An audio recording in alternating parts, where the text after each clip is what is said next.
Hello everyone, I am Geeta welcoming you to the session to discuss the concept of this computer display using LCD, LED and CRT.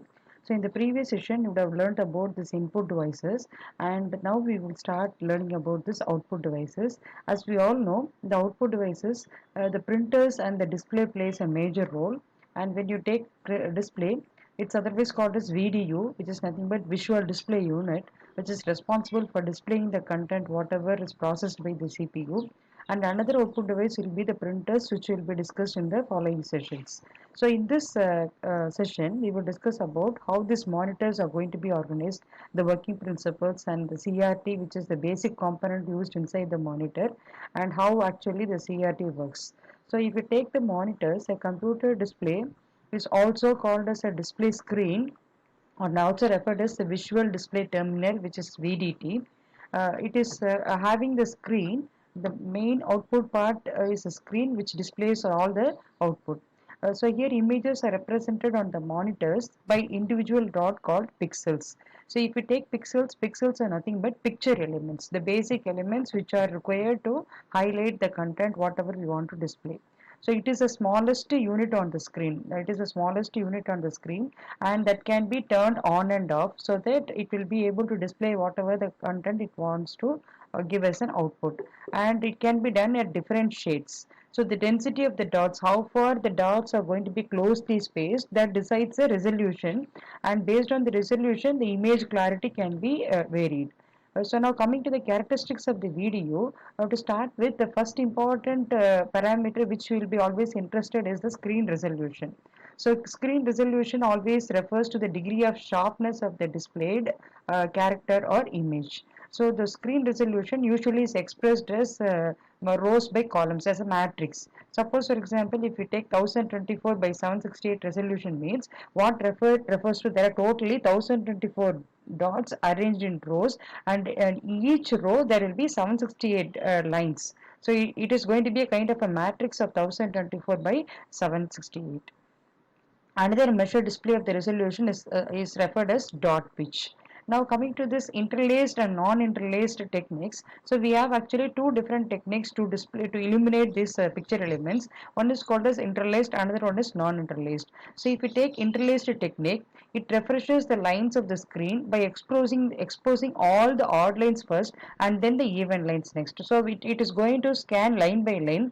So to start with, it will illuminate all the odd lines, and after completing the end of the screen, it will continue with the even lines. So this is what we mean by interlaced technique. So it is going to leave the alternate lines. So if you go to non-interlaced technology, it is developed later, and it refreshes all the lines on the screen from the top to bottom.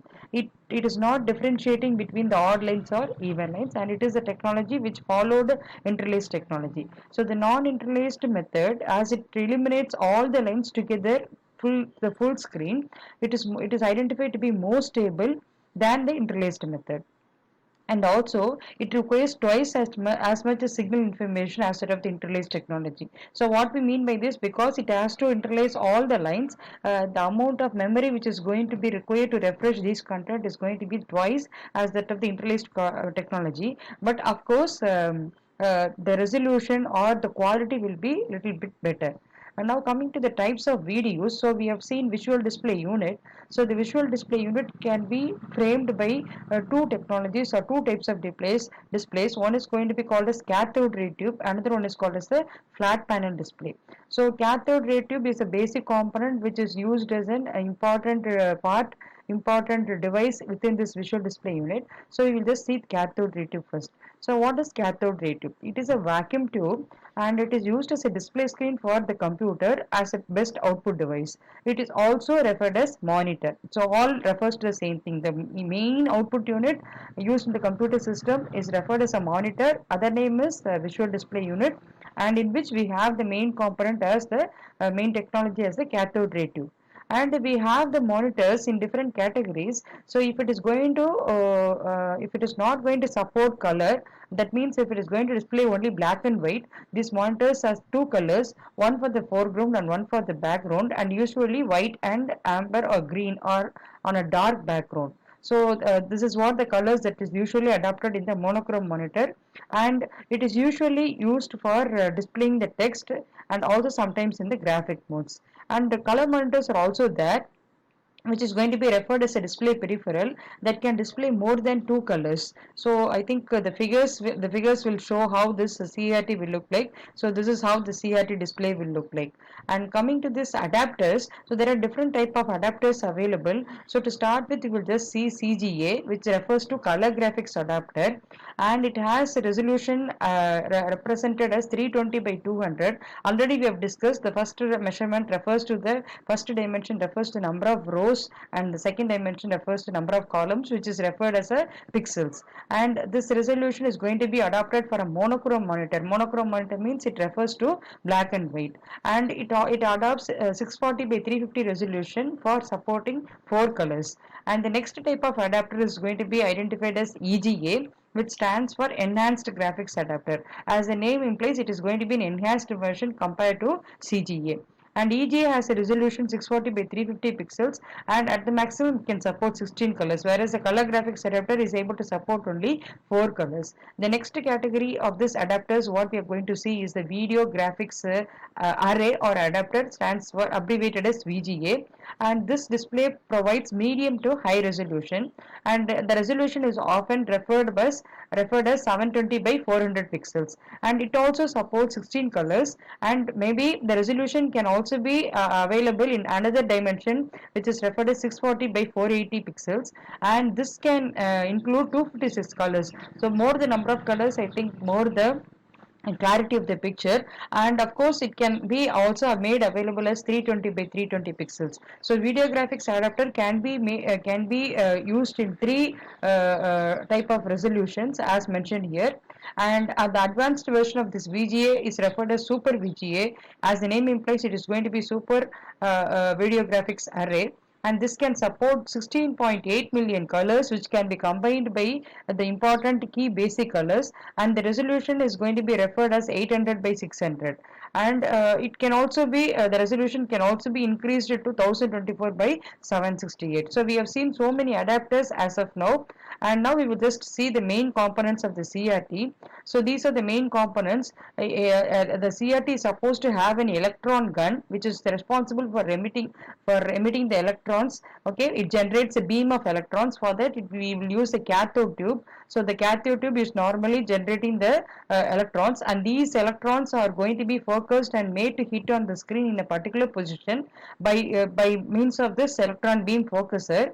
And we have also the component called anode, and these anodes are responsible for accelerating the electrons, which can make the electrons to move well in the CRT, so that it will be focused and hit to a particular position in the screen. And we also have horizontal and vertical deflection plates. As the name implies, these plates are responsible for deflecting the electron, so that it can be allowed to hit the screen in a particular position. So the low frequency electromagnetic field is required to adjust the direction of the beams of the electrons. And obviously the gun has to hit the screen, and the screen is going to be coated with a fluorescent material. It is made up of phosphor. The purpose of coating it with phosphor is to emit light whenever the gun strikes on it.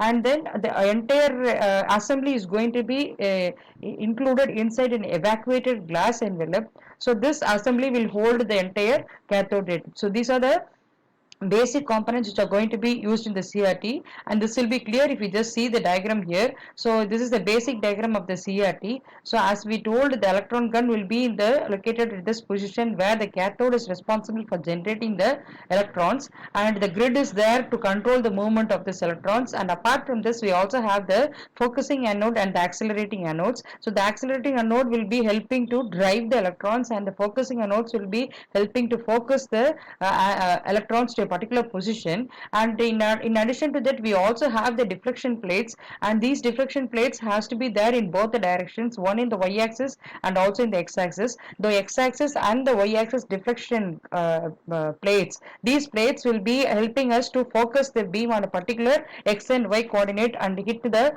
particular pixel on the screen. So this is going to be the screen which is coated with a fluorescent material, so that whenever the electron gun emits electrons, it strikes on that particular screen and eliminates that position, and thereby we are able to get the display. So this is the basic diagram of the CRT. We have different versions of this diagram. Maybe for clear understanding we will discuss all these things. Whichever you feel to be comfortable, that you can reproduce for the exam. Now we will just see the working principle of the CRT. So if we just take the working principle of the CRT, we have the movement of electron beams as already mentioned, and this is going to be generated by the cathode, which is placed inside the grid, and the electron guns are nothing but they are responsible for generating the sharply focused electrons, and they have to be accelerated at high voltage, only then they will be able to move it in the proper direction. And this high velocity electron beam is made to strike the fluorescent screen so that it will create the luminous part. So as we are able to create the luminous part, we are able to produce the display on the screen.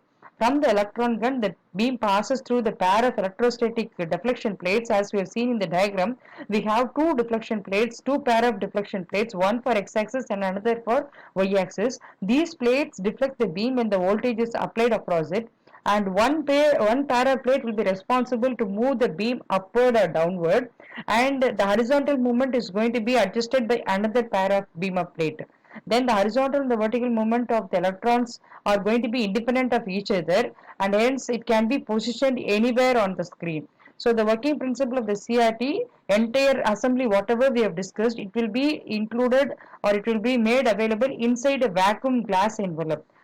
So that the emitted electron can move freely, because only if there is a vacuum, the electron gun emitted from the electron beam emitted from the gun can move freely from one end of the tube to the other end of the tube. So the entire assembly is going to be placed inside an insulated vacuum glass envelope.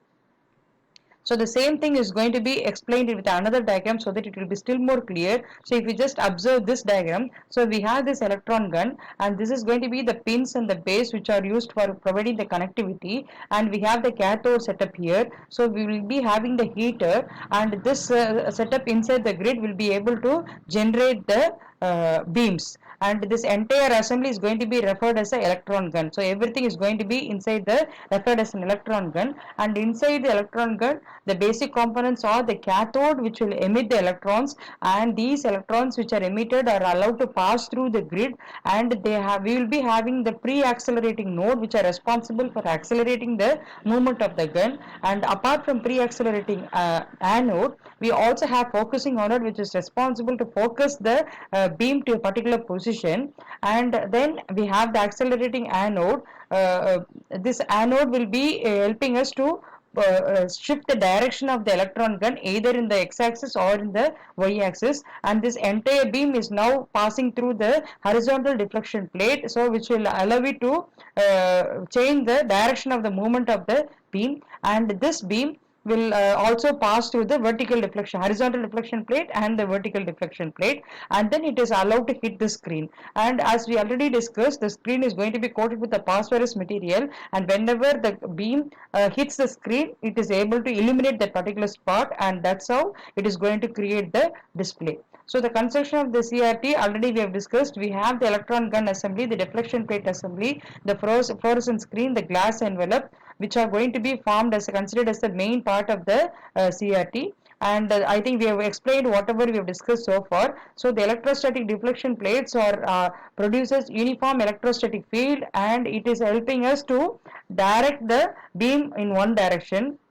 And of course, if we consider the screen for the CRT, the front of the CRT screen is going to be called as a face plate, and the face plate of the CRT is made up of fiber optics, which is then coated with a phosphor material, and this coating is responsible for converting the electrical energy into light energy. So the beam which is available as a electrical energy, if it is going to hit, it has to illuminate the spot, and thereby it is going to convert the light energy, and this conversion is going to happen by means of this phosphorus coating. The energy of the level of the phosphorus crystal rises when the electron beam strikes on it, and this phenomenon is going to be called as cathodoluminescence. And the light which is emitted through the phosphor excitation is also called as fluorescence. And this is how and in order to persist this energy, the electron beam stops, and the phosphorus crystal regain their original position and release a quantum of light energy, which is also referred as phosphorus sense or persistence. So this completes a discussion of the concept of the CRT, and maybe in the next class we will discuss the remaining topic. Thank you.